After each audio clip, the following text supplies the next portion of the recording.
নমস্কাৰ বন্ধু বান্ধৱীসকল, মই প্ৰাঞ্জলি আপোনালোকৰ ওচৰলৈ আজি আন এটা নতুন ভিডিঅ'লৈ উপস্থিত হ'লোহি। আজি আমি আলোচনা কৰিম সপ্তম শ্ৰেণীৰ গণিতৰ 5.1 অনুশীলনটো। 5.1 অনুশীলনটোৰ 1 নম্বৰ প্ৰশ্নটো দিয়া আছে যে তলত দিয়া কোণবোৰৰ পূৰক কোণৰ মাপ কিমান। পূৰক কোণৰ মাপ উলিয়াবলৈ হ'লে আমি কি কৰিব লাগিব? ফাৰ্ষ্ট জানিব লাগিব পূৰক কোণ কি। পূৰক কোণ মানে হৈছে যেতিয়া নেকি দুটা কোণ যোগ হৈ পেলাই 90 ডিগ্ৰী হয় তেতিয়া তাক আমি পূৰক কোণ বুলি ক'ব পাৰোঁ। তেতিয়া তাক আমি ক'ব পাৰোঁ ই এটা পূৰক কোণ। 1 নম্বৰ প্ৰশ্নটো দিয়া আছে যে 45 ডিগ্ৰী পূৰক কোণৰ মাপ কিমান। 1 নম্বৰ এইটো দিছে 45 ডিগ্ৰী পূৰক কোণৰ মাপ কিমান। তো ইয়াৰ ক্ষেত্ৰত আমি কি কৰিম? ফাৰ্ষ্ট আমি কৰিব লাগিব যে 90 ডিগ্ৰীৰ পৰা 45 ডিগ্ৰীটো মাইনাছ। 90 ডিগ্ৰীৰ পৰা 45 ডিগ্ৰী মাইনাছ কৰিলে আমি পাম 45 ডিগ্ৰী। তো আমি এতিয়া লিখিব পাৰোঁ এতেকে 45 ডিগ্ৰীৰ পূৰক কোণ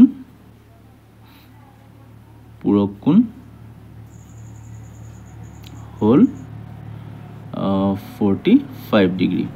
বাস এইটো হৈ গ'ল, একদম সহজ। এতিয়া ইয়াৰ পিছৰটো আছে বিটো দিয়া আছে 65 ডিগ্ৰী। 65 ডিগ্ৰী পূৰক কোণৰ মাপ কিমান? 65 ডিগ্ৰী পূৰক কোণৰ মাপ উলিয়াবলৈ হ'লে আকৌ একে কৰিব লাগিব। 90 ডিগ্ৰীৰ পৰা আমি 65 ডিগ্ৰী মাইনাছ কৰিব লাগিব। 90 ডিগ্ৰীৰ পৰা 65 ডিগ্ৰী মাইনাছ কৰিলে আমি পাম 25 ডিগ্ৰী। তো আমি এতিয়া আকৌ লিখিব পাৰোঁ এতেকে 65 ডিগ্ৰীৰ পূৰক কোণ হ'ল 25 ডিগ্ৰী। ঠিক তেনেদৰে 41 ডিগ্ৰী পূৰক কোণৰ মাপ উলিয়াব লাগে। আকৌ চিটো দিয়া আছে 41 ডিগ্ৰী। 41 ডিগ্ৰী পূৰক কোণৰ মাপ উলিয়াবলৈ আমি কি কৰিব লাগিব? 90 ডিগ্ৰীৰ পৰা 41 ডিগ্ৰীটো মাইনাছ কৰিব লাগিব। 90 ডিগ্ৰীৰ পৰা 41 ডিগ্ৰী মাইনাছ কৰিব লাগিব। তেতিয়া আমি ইয়াত পাম 49 ডিগ্ৰী। তো আমি এতিয়া লিখিব পাৰোঁ এতেকে 41 ডিগ্ৰীৰ পূৰক কোণ হ'ল 41 ডিগ্ৰী পূৰক কোণ হ'ল 49 ডিগ্ৰী। এতিয়া লাষ্টৰটো আছে 54 ডিগ্ৰী। ডি নম্বৰটো আছে 54 ডিগ্ৰী। বন্ধুসকল এইটো প্ৰশ্ন আপোনালোকে মোক কৰি দিব। এইটো প্ৰশ্ন উত্তৰটো আপোনালোকে উলিয়াই দিব। বন্ধুসকল আমি এতিয়া দ্বিতীয় প্ৰশ্নটোলৈ যাওঁ। দ্বিতীয় প্ৰশ্নটোত কৈছে যে এযোৰ পূৰক কোণৰ মাপৰ পাৰ্থক্য 22 ডিগ্ৰী হ'লে কোণবোৰৰ মাপ নিৰ্ণয় কৰা। এতিয়া মই অথনিয়ে কৈছিলোঁ যে পূৰক কোণ মানে কি? পূৰক কোণ হৈছে দুটা কোণ যোগ কৰিলে যদি 90 ডিগ্ৰী হয় তেতিয়াহ'লে সেই কোণ দুটাক এটাৰ আনটোৰ পূৰক কোণ বুলি কোৱা হয়। তো এতিয়া কৈছে যে কোণ দুটাৰ মাপৰ পাৰ্থক্য মানে আমি এটা কোণৰ পৰা আনটো কোণ যদি বিয়োগ কৰি দিওঁ তেতিয়াহ'লে 22 ডিগ্ৰী ওলাব, মানে 22 ওলাব সংখ্যাটো। তো এতিয়া আমি কোণ দুটা উলিয়াব লাগে। সেই কোণ দুটানো কি? এতিয়া আমি ফাৰ্ষ্ট কুৱেশ্যনটো মই লিখি নলওঁ, মই আনচাৰটোতে কৰি দিম, ডাইৰেক্ট আনচাৰ কৰিম। তো ফাৰ্ষ্ট আমি লিখি ল'ব লাগিব 2 নম্বৰটো যে ধৰা হ'ল এটা কোণ। আমি যিহেতু দুটা কোণ আমাক উলিয়াব লাগে তাৰে এটা কোণ আমি ধৰি ল'ব লাগিব x বুলি, আৰু আনটো কোণ ধৰি ল'ব লাগিব আনটো কোণ ধৰি ল'ব লাগিব 90 মাইনাছ x বুলি। এইটো কাৰণে 90 মাইনাছ x বুলি ধৰিছোঁ কাৰণ বন্ধুসকল দুটা কোণ যদি আমি যোগ কৰোঁ তেতিয়াহ'লে 90 ডিগ্ৰী হয়, আৰু এটা কোণ যদি x হয় তেতিয়াহ'লে আনটো কোণ 90ৰ পৰা যদি বিয়োগ কৰি দিওঁ আনটো কোণ তেতিয়াহ'লে এইটো কোণ ওলাই যাব। তো সেইকাৰণে আমি আনটো কোণ 90 মাইনাছ x বুলি ধৰি ল'লোঁ। এতেকে এতিয়া প্ৰশ্নত কৈছে আমাক যে দুটা কোণৰ ইটো কোণৰ পৰা ইটো কোণ যদি আমি বিয়োগ কৰি দিওঁ তেতিয়াহ'লে আমি পাম 22 ডিগ্ৰী। মানে প্ৰশ্নত কৈছে যে xৰ পৰা যদি আমি 90 মাইনাছ xটো বিয়োগ কৰি দিওঁ তেতিয়াহ'লে আমি পাম 22। এতিয়া কি কৰিম? আমি ব্ৰেকেটটো খুলিম। ব্ৰেকেটটো খোলাৰ আগত আমি 90ৰ আগফালে আছে প্লাছ চিন, প্লাছে মাইনাছে মাইনাছ হ'ব, মাইনাছ 90। এক্সৰ আগফালে আছে মাইনাছ চিন, মাইনাছে মাইনাছে যাব প্লাছ x ইকুৱেল 22। x ইয়াতে আমাৰ দুটা প্লাছত আছে, তো সেইটো কাৰণে আমি ইয়াক লিখিব পাৰোঁ টুৱাইছ x মাইনাছ 90 ইকুৱেল 22। এতিয়া কৰিম আমি 2xটো সমান চিনৰ এইফালে ৰাখি 90টো সমান চিনৰ সোঁ চাইডে লৈ যাম। 22 মাইনাছ 90 আছে, সমান চিনৰ সোঁ চাইডে গ'লে হৈ যাব প্লাছ 90 ইকুৱেল 22 প্লাছ 90 কৰিলে আমাৰ হ'ব 112, মানে 112 পাম আমি। এতিয়া 2টো xৰ লগত কি হৈ আছে? পূৰণ হৈ আছে। তো সেইটো কাৰণে এইপিনে সমান চিনৰ বাওঁ চাইডে 2টো পূৰণ হৈ আছে, সমান চিনৰ সোঁ চাইডে হৈ গ'লে ই কি হৈ যাব? হৰণ হৈ যাব। সমান চিনৰ যদি সোঁ চাইডে লৈ যাওঁ ই হৰণ হৈ যাব। 112ক যদি 2ৰে হৰণ কৰোঁ আমি পাম 56। মানে এতিয়া বন্ধুসকল আমি xৰ মান 56 উলিয়ালোঁ। যিহেতু এটা কোণ x বুলি ধৰি লৈছিলোঁ, মানে এটা কোণৰ মাপ পাই গ'লোঁ আমি 56 ডিগ্ৰী। এতিয়া আমি লিখিলাম এতিয়া আনটো কোণ কিমান হ'ব আনটো কোণ আমি উলিয়াব লাগিব আনটো কোণ আমি ধৰি লৈছিলোঁ 90 মাইনাছ এক্স বুলি তো সেইকাৰণে আমি ইয়াত লিখিম আনটো কোণ 90 মাইনাছ এক্স বুলি কাৰণ 90ৰ পৰা আমি এই এক্সৰ মানটো বিয়োগ কৰিব লাগিব 90ৰ পৰা যদি আমি এক্সৰ মানটো বিয়োগ কৰোঁ মানে 56 যদি বিয়োগ কৰোঁ 56 ডিগ্ৰী যদি বিয়োগ কৰোঁ তেতিয়াহ'লে আমি পাম এইপিনে পাম 34 ডিগ্ৰী এতেকে কোণ দুটা আমি লিখিব পাৰোঁ 56 ডিগ্ৰী আৰু 34 ডিগ্ৰী এইটো প্ৰশ্নৰ উত্তৰ ইমানেই আছিলে বন্ধুসকল এতিয়া বন্ধুসকল আমি 3 নম্বৰ প্ৰশ্নটোলৈ যাওঁ 3 নম্বৰ প্ৰশ্নটোত দিয়া আছে যে তলৰ কোণবোৰৰ প্ৰত্যেকৰে সম্পূৰক কোণৰ মাপবোৰ লিখা এতিয়া মই অথনি কৈ গৈছিল যে পূৰক কোণ হ'বলৈ হ'লে দুটা কোণৰ যোগফল 90 ডিগ্ৰী হ'ব লাগিব আৰু সম্পূৰক কোণ হ'বলৈ হ'লে কি হ'ব লাগিব দুটা কোণৰ যোগফল 180 ডিগ্ৰী হ'ব লাগিব যে দুটা কোণ যদি আমি যোগ কৰোঁ তেতিয়াহ'লে 180 ডিগ্ৰী যদি ওলায় তেতিয়াহ'লে আমি গম পাম যে কোণ দুটা এটাৰ আনটোৰ সম্পূৰক কোণ আৰু যদি 90 ডিগ্ৰী ওলায় তেতিয়াহ'লে পূৰক কোণ এতিয়া আমাক উলিয়াবলৈ দিছে সম্পূৰক কোণ 3 নম্বৰ প্ৰশ্নটোত দিছে তলৰ কোণবোৰৰ প্ৰত্যেকৰে সম্পূৰক কোণৰ মাপবোৰ লিখা এতিয়া সম্পূৰক কোণ উলিয়াবলৈ হ'লে আমি কি কৰিম ফাৰ্ষ্ট আমি প্ৰশ্নটো লিখি নলওঁ মই ডাইৰেক্ট সলিউশ্যন উলিয়াম ইয়াৰ 3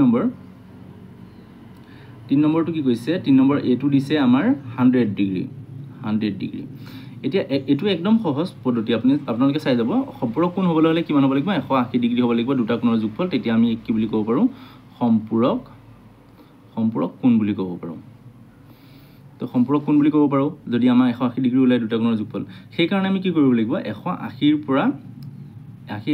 ডিগ্ৰীৰ পৰা আমি 100 ডিগ্ৰীটো বিয়োগ কৰি দিব লাগিব তেতিয়া কিমান পাম 180ৰ পৰা যদি 100 ডিগ্ৰী যায় তেতিয়াহ'লে থাকিব আমাৰ 80 ডিগ্ৰী তো আমি এটাকে লিখিব পাৰোঁ 100 ডিগ্ৰীৰ সম্পূৰক কোণ হ'ব 100 ডিগ্ৰীৰ সম্পূৰক কোণ হ'ব 80 ডিগ্ৰী 100 ডিগ্ৰী সম্পূৰক কোণ কিমান হ'ব 80 ডিগ্ৰী এতিয়া নেক্সট প্ৰশ্নটোত কৈছে যে B2 দিছে আমাক 90 ডিগ্ৰী সম্পূৰক কোণ কিমান 90 ডিগ্ৰী সম্পূৰক কোণ সেই একে পদ্ধতিতে উলিয়াম 180ৰ পৰা যদি আমি 90 ডিগ্ৰী মাইনাছ কৰি দিওঁ তেতিয়াহ'লে আমি পাম উত্তৰটো 90 ডিগ্ৰী আমি লিখিব পাৰোঁ এটাকে 90 ডিগ্ৰীৰ সম্পূৰক কোণ হ'ব সম্পূৰক কোণ 90 ডিগ্ৰী তাৰ পিছত দিছে যে 55 ডিগ্ৰীটো সেই একে পদ্ধতিৰে একদম সহজ পদ্ধতি এইটো 180ৰ পৰা যদি আমি 55 ডিগ্ৰীটো মাইনাছ কৰি দিওঁ তেতিয়াহ'লে আমি কিমান পাম 180ৰ পৰা যদি 55 মাইনাছ কৰোঁ তেতিয়াহ'লে পাম আমি 125 ডিগ্ৰী তো এতিয়া আমি লিখিব পাৰোঁ এটাকে 55 ডিগ্ৰীৰ সম্পূৰক কোণ হ'ব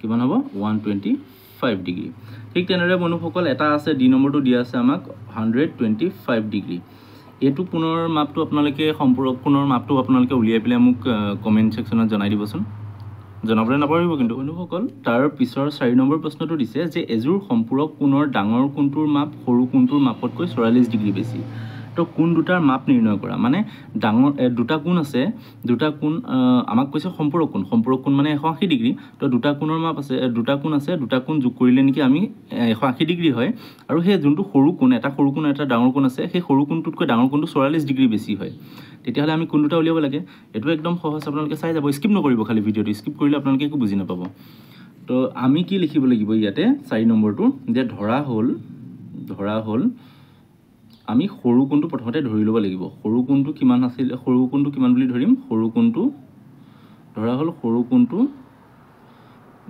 x ডিগ্ৰী আৰু ডাঙৰ কোণটো কিমান বুলি ধৰিম প্ৰশ্নত আমাক কৈছে যে ডাঙৰ কোণটো সৰু কোণটোতকৈ কিমান ডিগ্ৰী ডাঙৰ 44 ডিগ্ৰী ডাঙৰ হেতু কাৰণে সৰু কোণটোৰ লগত আমি 44 যদি যোগ কৰি দিওঁ তেতিয়াহ'লে ডাঙৰ কোণটো পাম এতিয়া আমি এটাকে প্ৰশ্নত কি কৈছে যদি আমি কোণ দুটা যোগ কৰোঁ এইটো কোণ আৰু এইটো কোণ যোগ কৰি দিওঁ তেতিয়াহ'লে ই এটা সম্পূৰক কোণ হ'ব মানে 180 ডিগ্ৰী হ'ব তো হেতু কাৰণে আমি লিখিব পাৰোঁ প্ৰশ্নমতে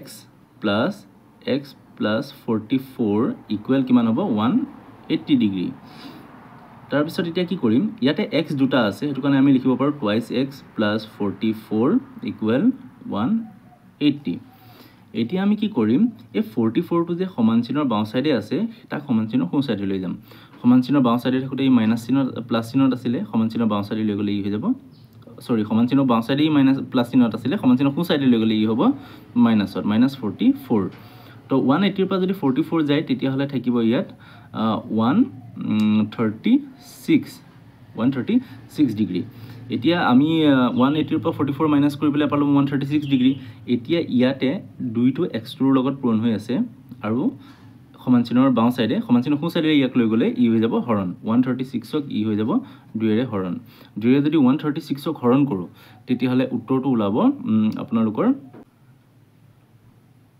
68 উত্তৰটো ওলাব 68 এতিয়া আমি x ৰ মান পালো 68 ডিগ্ৰী মানে সৰু কোণটোৰ মাপ পালো 68 ডিগ্ৰী x মানে সৰু কোণটো মই অথনি ধৰি ৰাখিছিলো এতেকে ডাঙৰ কোণটো হ'ব ডাঙৰ কোণটো কি সমান হ'ব ডাঙৰ কোণটো আমি কি কৰিব লাগিব সৰু কোণটোৰ লগত আমি 44 ডিগ্ৰী যোগ কৰি দিব লাগিব যেনেকৈ লিখিছিলো ইয়াত x + 44 এই সৰু কোণটোৰ লগত 44 ডিগ্ৰীটো আমি যোগ কৰি দিছিলো ঠিক তেনেদৰে আমি কি কৰিব লাগিব সৰু কোণটোৰ লগত ডাঙৰ কোণটো 44 ডিগ্ৰী যোগ কৰি দিব লাগিব তেতিয়া আমি ডাঙৰ কোণটো পাম সৰু কোণটো ওলাইছিলে 68 ডিগ্ৰী প্লাস 44 ডিগ্ৰী এতিয়া ইয়াত 68 ৰ লগত যদি আমি 44 প্লাস কৰি দিও তেতিয়া হলে আমি পাম 112 ডিগ্ৰী এতিয়া বন্ধুসকল আমি গম পালো যে কোণ দুটা কিমান আমি এতিয়া লিখিও দিব পাৰো যে এতেকে কোণ দুটা হ'ব কিমান 68 ডিগ্ৰী আৰু 112 ডিগ্ৰী বন্ধুসকল ইমানেই আছিল এটো 4 নম্বৰৰ প্ৰশ্নটোৰ উত্তৰ